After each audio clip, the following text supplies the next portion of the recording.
Sa ngalan ng Ama, ng Anak at ng Espiritu Santo, Amen. sumainyo ang Panginoon. At sumainyo rin. Mga kapatid, sa araw na ito ating pinagdiriwang ang kapistahan ni San Vicente Diacono, isang martir. Sa ating ebanghelyo, maririnig natin ang tanong ng ating Panginoon. Ano ba ang nararapat na gawin sa araw ng pamamahinga o sa araw ng Panginoon? Ang gumawa ng mabuti o gumawa ng masama? Ang maghilom o makasakit? Napaka-obvious naman kung ano dapat ang sagot, hindi po ba? Dito sa ating isip, alam natin ang tama. Pero pagdating sa ating gawa, tayo'y nagkukulang. Kaya nga, minsan meron nagsabi, ang pinakamalayo daw na paglalakbay ay ang paglalakbay mula sa ulo hanggang sa ating mga kamay. Mula sa ulo hanggang sa ating puso at kalooban. The longest journey is from the mind to the heart, from the heart to our hands and feet. Yan ang ating pagkukulang. Ang ating alam na tama at mabuti ay hindi natin naisa sa buhay. Alam natin, nararamdaman natin ang kalooban ng Diyos. Pero hindi natin madalas itong nasusundan o nagagawa sa ating buhay. Sa mga pagkakataon na ito, mga kapatid, tayo'y magpakumbaba, aminin natin ang ating mga kasalanan para minsan pa tayo ay makitang karapat-dapat makatanggap sa mga banal na misteryo. Inaamin ko Sa makapangyarihang Diyos at sa inyo mga kapatid, na lubha akong nagkasala sa isip, sa salita, sa gawa at sa aking pagkukulang. Kaya isinasamo ko sa mahal na Birheng Maria, sa lahat ng mga anghel at mga banal, at sa inyo mga kapatid, na ako'y ipanalangin sa Panginoong ating Diyos. kaawaan tayo na makapangyarihang Diyos, patawarin tayo sa ating mga kasalanan, patnubayan tayo sa buhay na walang hanggan. Amen. Panginoon, kaawaan mo kami. Panginoon, kaawaan mo kami. Kristo, kaawaan mo kami. Kristo, kaawaan mo kami. Panginoon, kaawaan mo kami. Panginoon, kaawaan mo kami. Manalangin tayo. Ama naming makapangyarihan, mag-umapaw nawa sa amin ang iyong Espiritu upang ang aming puso ay matigib ng pag-ibig mo. Na sanhi ng pananaig ng martir na si San Vicente nung ang katawan niya'y pinapasakitan ng mga umuusig. Iniluluhog namin ito sa pamamagitan ni Jesucristo, aming Panginoon. Amen.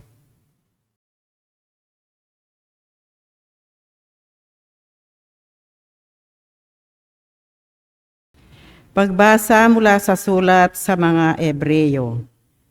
Mga kapatid, itong si Melkisedek ay hari ng Salem at saserdote ng kataas-taasang Diyos. Nang pabalik na si Abraham mula sa pagpuksa sa mga hari, sinalubong niya siya ni Melkisedek at sinabi sa kanya, "Pagpalain ka ng Panginoon, ibinigay sa kanya ni Abraham ang ikapu ng lahat ng nasamsam sa labanan. Ang unang kahulugan ng pangalan ni Melkisedek ay hari ng katarungan, at siya'y hari ng Salem, na sa ibang salitay, hari ng kapayapaan. Walang nababanggit tungkol sa kanyang ama at ina o sa angkang pinagmulan niya. Hindi rin natala ang kanyang kapanganakan o kamatayan. Tulad ng anak ng Diyos, siya'y saserdote magpakailanman. Ito'y lalo pang naging maliwanag nang magkaroon ng ibang saserdoteng katulad ni Melkisedek. Naging saserdote siya dahil sa kapangyarihan ng buhay na kailanmay di matatapos at hindi dahil sa lahi ayon sa tuntunin ng kautusan. Sapagkat ito ang sinabi ng kasulatan tungkol sa kanya, ikaw ay saserdote magpakailanman, ayon sa pagkasaserdote ni Melkisedek, ang salita ng Diyos. Salamat sa Diyos. Ika'y paring walang hanggan katulad ni Melkisedek. Ika'y paring walang hanggan katulad ni Melkisedek. Sinabi ng poon sa hari ko at Panginoon, maupo ka sa kanan ko, hanggang ang kaaway mo ay lubos na mapasuko, pagkat iyong matatalo. Ika'y paring walang hanggan katulad ni Melkisedek. Magmula sa dakong Siyon, ay palalawikin niya ang lupaing iyong siyakop, at lahat ay kaaway mo. Sakupin at pagharian, gayon ang kanyang utos. Ika'y paring walang hanggan katulad ni Melkisedek. Sasamahan ka ng madla. Kung dumating ang panahong lusubin ka ng kaaway, magmula sa mga bundok, lalabas at sasamahan ka ng mga kabataan. Ika'y paring walang hanggan katulad ni Melkisedek. Panginooy may pangako na ito'y tiyak mangyayari. Ganito ang kanyang saysay. Katulad ni Melkisedek, gagawin kang saserdote na hindi na wawakasan. Ika'y paring walang hanggan katulad ni Melkisedek.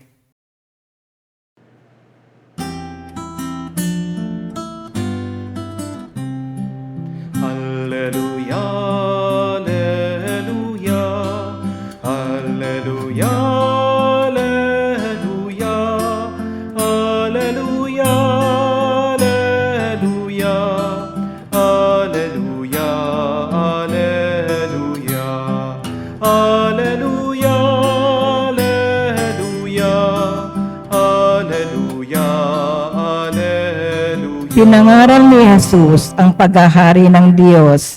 Sakit ay kanyang ginamot. Aleluya, aleluya. Sumainyo ang Panginoon. At sumayin niyo rin. Ang mabuting balita ng Panginoon ayon kay San Marcos. Papuri sa iyo, Panginoon. Nung panong yun, muling pumasok si Jesus sa sinagoga. At naratnan niya roon ang isang lalaking patay ang isang kamay.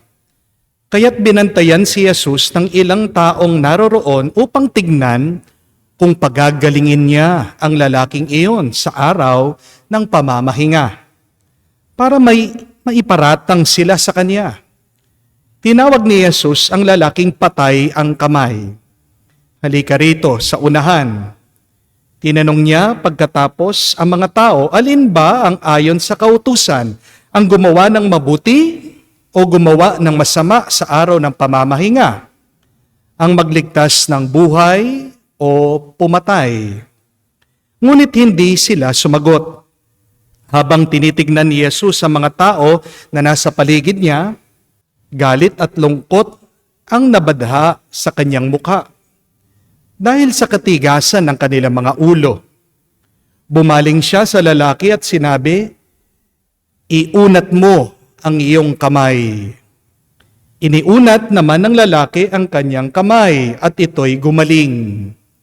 Umalis sa mga Pariseo at nakipagsabwatan sa mga kampo ni Herodes upang ipapatay si Jesus. Mga kapatid, ang mabuting balita ng ating Panginoon. Pinupuri ka namin, Panginoong Heso Kristo. Magandang araw po muli sa inyong lahat. Alam niyo po ba, ang tamang panahon daw para kumain ng dessert o ng matamis ay kapag tanghalian o kapag hapon na.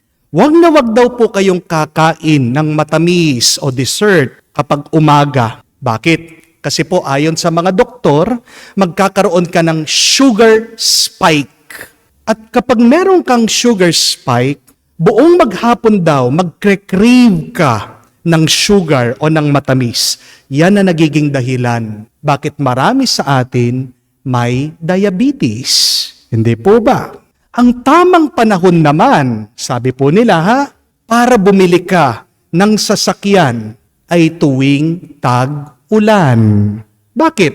Kasi po, bagsak presyo ang mga sasakyan, may discount pa, may promo. Dahil kakaunti lang po ang mga bumibili ng sasakyan kapag tag-ulan. Dahil alam naman po natin, tag-ulan, tag-hirap. Ayan, mag-ipon-ipon na po kayo ha. Kung meron kayong pera, kung gusto nyo makatipid, bumili kayo kapag tag-ulan. Ang tamang oras naman daw po para tayo ay matulog ay 11 o'clock ng gabi. Kasi po, sa oras na yon, dyan po mataas, lumalabas ang ating melatonin. At ang melatonin po, ang responsable para po ang ating pangangatawan ay maging relax. Kaya nga po ang mga bata daw na natutulog ng 1 o'clock, 2 o'clock, meron mga iba pa dyan, hanggang 3 o'clock, hanggang umaga, alas 5 na po ng umaga, doon pala natutulog. Bakit? Sa kaka-TikTok, sa kaka-social media, sa kaka-games, sa paglabas-labas kasamang kanilang mga barkada. Yung mga batang yan na hindi po natutulog ng 11 o'clock ng gabi, kinabukasan po, anong mangyayari sa kanila? Sasakit ang kanilang mga katawan. Manghihina po sila. Meron pa nga po mga diyan, meron po kong kakilala na hospital pa dahil na-addict sa kakapanunood ng Netflix, hindi po natutulog. Tinamaan ang kanyang health. Tingnan niyo po, sa buhay natin, kapag nagkamali ka sa timing, ikaw ay mabibigo, ikaw ay magkakamali, ikaw ay masasaktan. Kaya nga po, sabi sa Biblia, turo sa atin, there is a time for everything and a season for every action, activity under the sun. Sana lang nga may orasan tayo para sabihin sa atin ano ang tamang gawin sa tamang panahon. Ang sinasabi lang naman po ng ating orasan sa atin, hindi po ba, ay ang tamang oras. Watches only tell us what is the time. But your watch will never tell you what to do in the proper time. Time is different from timing. One key to success and happiness in our life, remember this, is doing the proper thing in the proper time. Pero hindi po ba, pansinin nyo, dyan tayo madalas nabibigo. Yan ang ating pagkakamali sa buhay. Dahil hindi natin ginagawa ang tama sa tamang panahon. Hindi nakapanahon na ikaw ay mag-invest. Kaya naman ikaw ay nalugi. Nawalan ka ng pera. Maaalala niyo po, nung pong pandemic, naglabas ng pera, nagumpisa ng negosyo, pero nagsara ang lahat. Wrong timing. Hindi nakapanahon na ikaw ay magbuntis kasi nag-aaral ka pa. Kaya anong nangyari? Lalong naghirap ang iyong mga magulang. Hindi rin nakapanahon ang iyong pagtatrabaho kasi may sakit ka. Pero pinipilit mong iyong sarili, anong nangyari? Lalong lumala, lalong gumrabe ang iyong karamdaman. Mga kapatid, walang orasan ang magsasabi sa iyo ano dapat ang iyong gawin sa tamang panahon. Pero ito naman ang mabuting balita, kung makikinig tayo sa Diyos, sasabihin niya sa atin kung ano ang dapat nating gawin sa bawat panahon. We may not have a watch to tell us what to do, but the good news is we have a good and loving God that guides us what we should do in our time. At kung pakikinggan lang natin ang Diyos, ano po ang mensahe ng ating Panginoon? Ito, walang tamang panahon para gumawa ka ng mali. At lahat ng ating oras ay tama sa paggawa ng mabuti. This is the reminder. There is no proper time to do what is evil. And all of our time is proper to do what is good. Ito din po ang pinapahayag ng ating Panginoong Yesukristo sa Ebanghelyo. Tinanong ni Jesus ang mga Pariseo, Ano ba ang nararapat na gawin sa araw ng pamamahinga o Sabat? Ang gumawa ng mabuti o gumawa ng masama? Ang magpagaling o makasakit? Hindi po umimik, hindi nagsalita ang mga kalaban ni Jesus. Dahil para sa kanila, nakaschedule ang paggawa ng mabuti. But Jesus is teaching them. Jesus is clarifying that if Sabbath is the day of the Lord, then the proper thing that we should do is to do something good and not to ignore people who needs our help. Tandaan po natin yan, mga kapatid, ang oras ay regalo galing sa Diyos. Amen? Ano po ba ang oras? Ang oras ay kinuha ng Diyos mula sa walang hanggan. Time is a piece of eternity given to us for us to live. Have you realized that? Ang ganda po, no? Isang kapiraso ng walang hanggan binigay sa atin. At ang tanong, anong ginagawa natin dito sa kapiraso ng walang hanggan?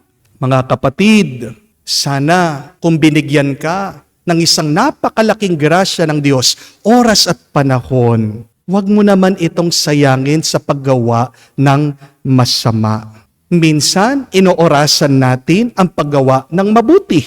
Pero pagdating naman sa pagsunod sa tukso, always available tayo. Hindi po ba?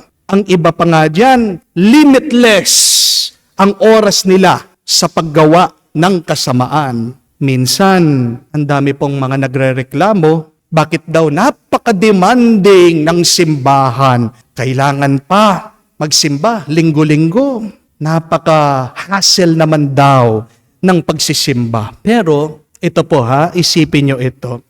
55 days lang ang obligasyon po natin, requirement sa simbahan sa isang taon.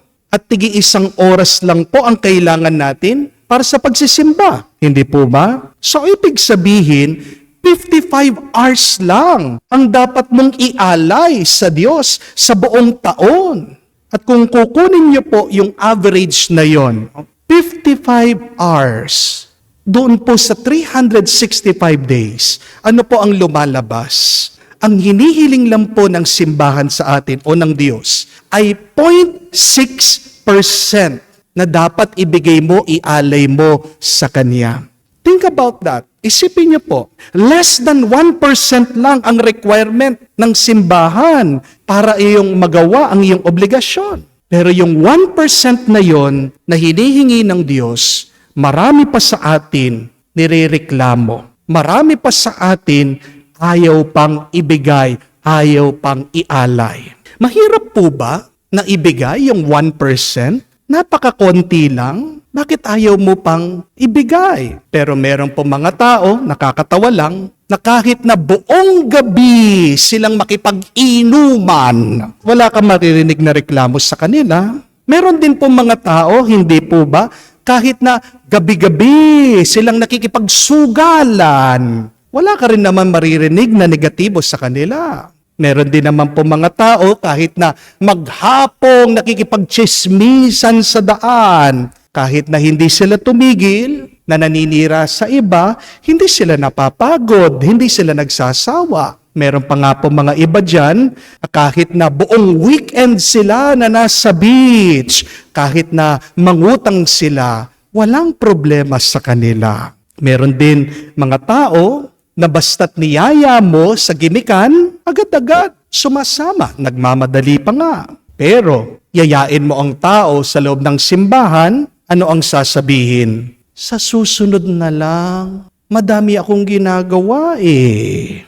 Sabihin niyo po ang inyong mga anak, magsimba tayo. Diba, karanasan ng iba sa inyo, mga magulang, pagbubugnutan ka pa, pagbuibwisitan ka pa, makikipag-away ka muna sa iyong mga anak, sa iyong mga apo, bago kayo makarating sa simbahan. Kung yayayain mo yung mga mabisyo na sumali sa parokya o kapilya, diba, kaiinisan ka pa. Yan po ang malungkot na kwento na pagdating sa ating paggawa ng mabuti, wala tayong oras. Pero sa mga makasarili nating pagnanasa, palagi tayong may oras. Bakit ang bagal natin sa pagsunod sa kagustuhan ng Diyos? Pero ang bilis natin na mahulog sa tukso ng demonyo. Bakit wala tayong oras sa paggawa ng mabuti at tama? Mga kapatid, tandaan niyo po, ang iyong pagkatao ay bunga na kung paano mo ginagamit ang iyong oras dito sa mundo. Your character is a fruit of how you have used your time here on earth. Ang tanong, kung makakaharap mo ang Diyos pagdating ng panahon, mapagmamalaki mo kaya ang iyong sarili sa Kanya? Na ginamit mo ba ng mabuti ang oras na niregalo niya sa iyo? O baka naman, ikahihiya mo ang iyong ginawa habang ikaw ay nabubuhay dito sa mundo. Mga kapatid, may oras ka pa. Huwag mong sayangin ito. Sana gamitin mo ito sa paggawa at pagsunod sa kalooban ng Diyos. Amen. Pinalaya tayo ni Kristo sa mapanirang kapangyarihan ng kasamaan at kasalanan upang maging malaya tayong makibahagi sa pagpapahayag ng mabuting balita. Hinihingi natin ang biyaya ng pagbabasbas na ito. Ating sabihin, Panginoon, dinggin mo kami. Panginoon, dinggin mo kami. Ang simbahan, naway makatagpo ng pamamaraan na mapalaya ang sinuman sa anumang hadlang upang ipahayag ang ebanghelyo sa mga tao sa ating panahon ngayon. Manalangin tayo sa Panginoon. Panginoon, dinggin mo kami. Sa nagugutom na daigdig, lalo na sa mga tawong hindi makatarong ang pinagkakaitan ng pagkain, damit at tahanan, naway pagkalooban sila ng Panginoon ng pag-asa at kalakasan ng loob. Manalangin tayo sa Panginoon. Panginoon, dinggin mo kami. Ang lahat ng mga Kristiyano, naway hindi maging mga tawong mapagkunwari na sumusunod sa batas, kundi maging mga tawong may pusong gagawin ang mabuti at nararapat bilang mga anak ng Diyos. Manalangin tayo sa Panginoon. Panginoon, dinggin mo kami. Sa katahimikan po ng ating puso, banggitin din natin sa Diyos ang ating mga personal na pangangailangan. Mapagmahal na Diyos, inaangkin namin na kami ay sa iyo at sa iyong anak. Sa pamamagitan ng Espiritu, tulungan mo kaming mahalin ka sa pamamagitan ng aming pagkalinga at pagbibigay kasiyahan sa aming kapwa. Hinihiling namin ito sa pamamagitan ni Kristo, aming Panginoon. Amen.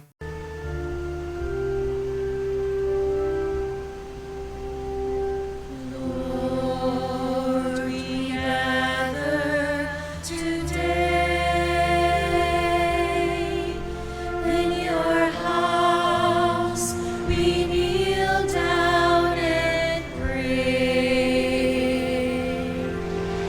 We ask for your mercy as we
Manalangin kayo mga kapatid para ang ating mga paghahain ay kalugdan ng Diyos, amang makapangyarihan. Tanggapin nawa ng Panginoon itong paghahain sa iyong mga kamay sa kapurihan niya at karangalan sa ating kapakinabangan at sa buong sambayanan niyang banal.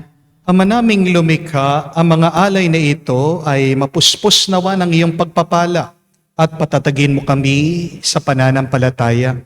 Sa pinanghawakan ni San Vicente hanggang dumanak ang dugo niya, sa pamamagitan ni Jesucristo kasama ng Espiritu Santo, magpa sa walang hanggan. Amen. Sumainyo ang Panginoon. At sumayin niyo rin. Itaas sa Diyos sa inyong mga puso at diwa. Itinaas na namin sa Panginoon. Pasalamatan natin ang Panginoong ating Diyos. Marapat na siya ay pasalamatan. Ama naming makapangyarihan, tunay nga marapat ikaw ang aming pasalamatan. Ngayon aming kagalakan na si San Vicente ay parangalan. Siya'y kapanalig naming may paninindigan na ikaw ay pahayag kahit siya'y pamatay. Sapagkat minarapat mo kanyang matularan ang iyong anak na naghain ng sariling buhay. Tulad na naganap ng iyong anak na dumanak ang dugo ng martir. Hindi dahil sa katatagang likas, kundi dahil sa iyong bigay na lakas. Kaya kaisa na mga anghel na nagsisiawit ng papuri sa iyo, nang walang humpay sa kalangitan, kami nagbubunyi sa iyong kadakilaan.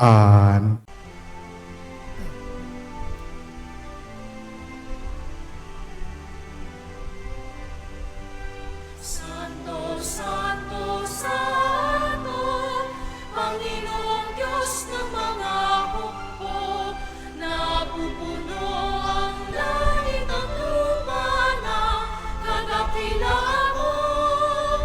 Hosana, Hosana, sa kaitaasan, pinagpala ang naparito.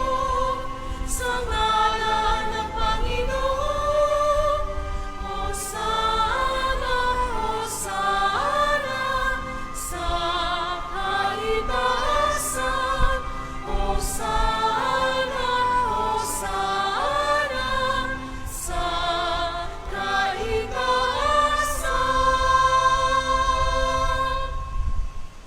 Ama naming banal, ikaw ang bukal ng tanang kabanalan. Kaya't sa pamagitan ng iyong Espiritu, gawin mong banal ang mga kaloob na ito, upang para sa amin ay maging katawan at dugo ng aming Panginoong Heso Kristo. Bago niya pinagtiis ang kusang loob na maging handog, hinawakan niyang tinapay, pinasalamatan kanya, pinaghati-hati niya iyon, inabot sa kanya malagad at sinabi, "Tanggapin ninyong lahat ito at kanin. Ito ang aking katawan na ihahandog para sa inyo."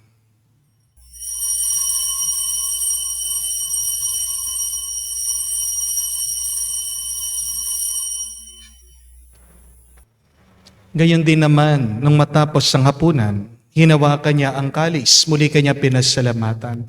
Inabot niya ang kalis sa kanya malagad at sinabi, "Tanggapin ninyong lahat ito at inumin.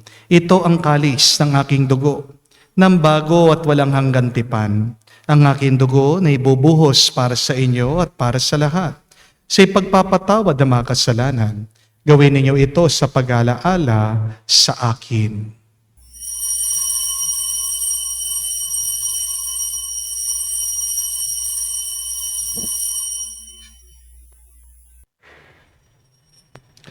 Ang misteryo ng pananampalataya.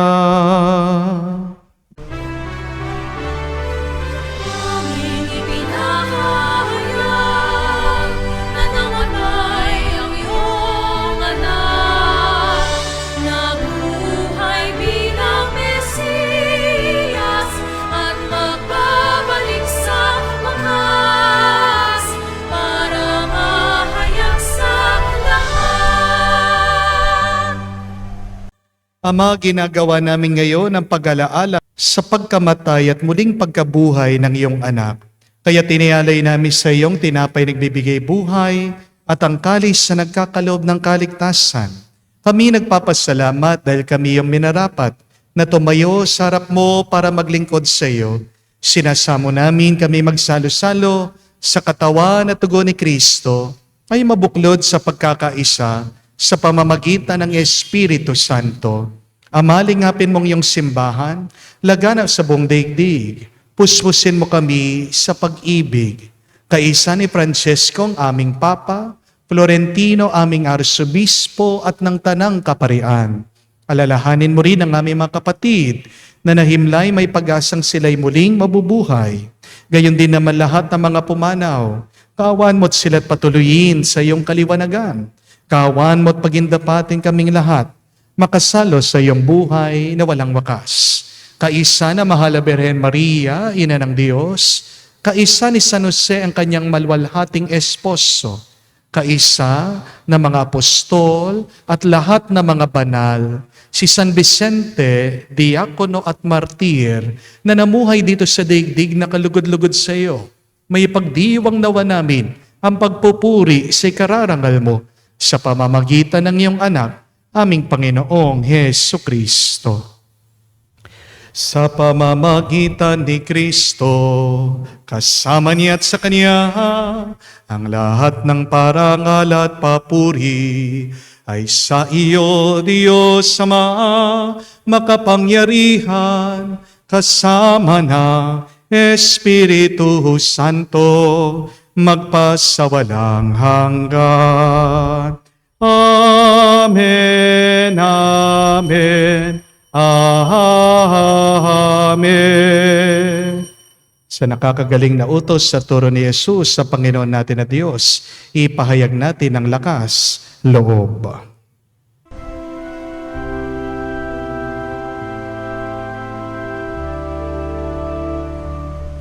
Ama namin, sumasalangit ka, sambahin ang ngalan mo, mapasa amin ang kaharian mo, sundin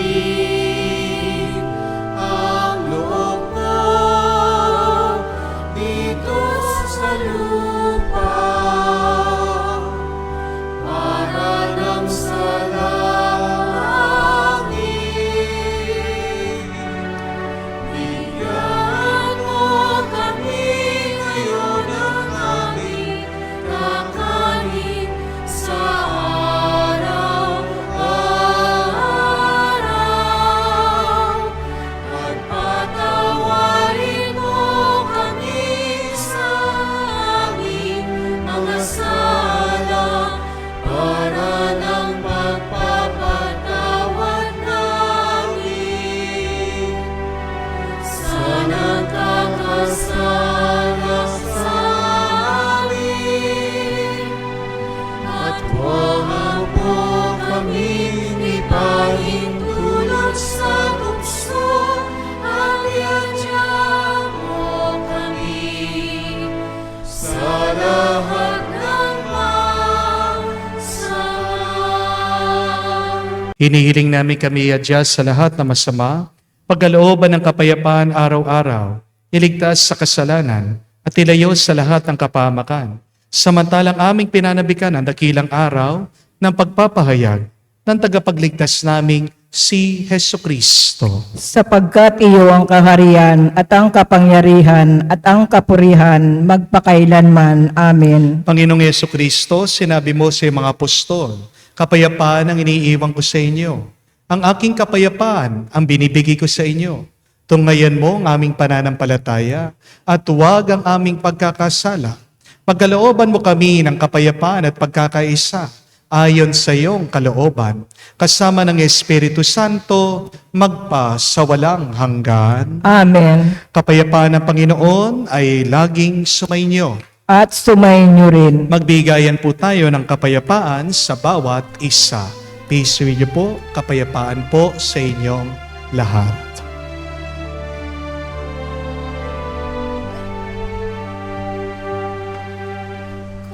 Kordero ng Diyos na nag-aalis ng mga kasalanan ng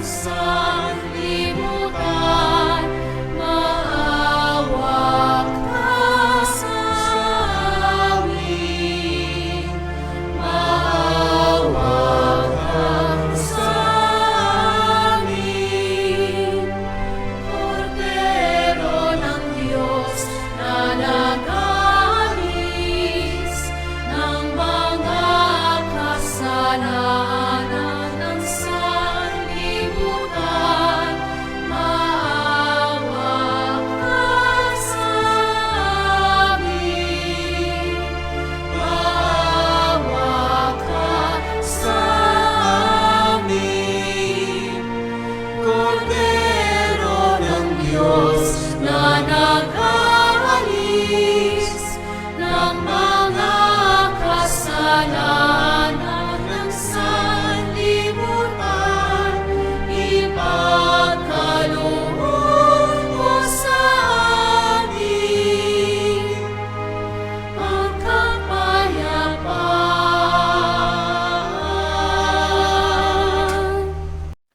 Mga kapatid, naririto ang ating Panginoong Yesukristo, ang Kordero ng Diyos. Siyang nag-aalis sa mga kasalanan ng sanlibutan. Mapalad tayong lumalapit sa piging ng Kordero. Panginoon, hindi ako karapat-dapat na magpatuloy sa iyo, ngunit sa isang salita mo lamang ay gagaling na ako.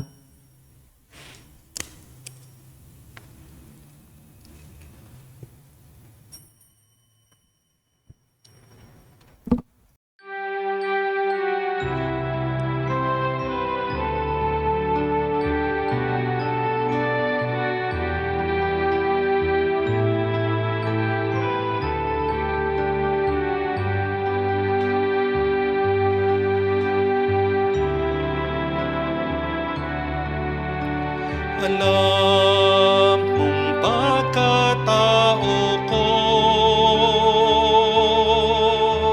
wala akong matatago. Alam mong aking isipan,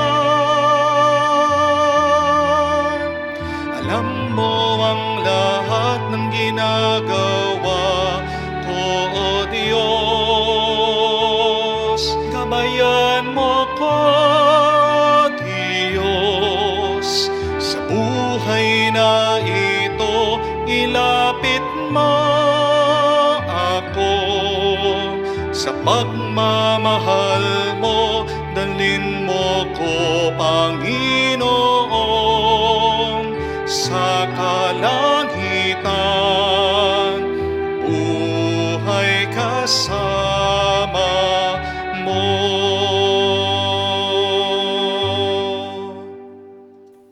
Manalangin tayo.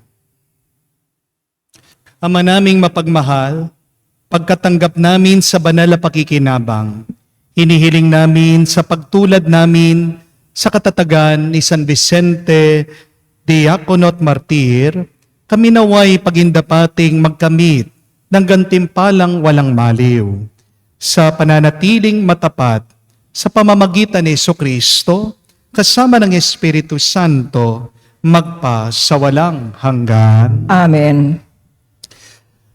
Bakit kailangan nating maging mapagpasalamat araw-araw?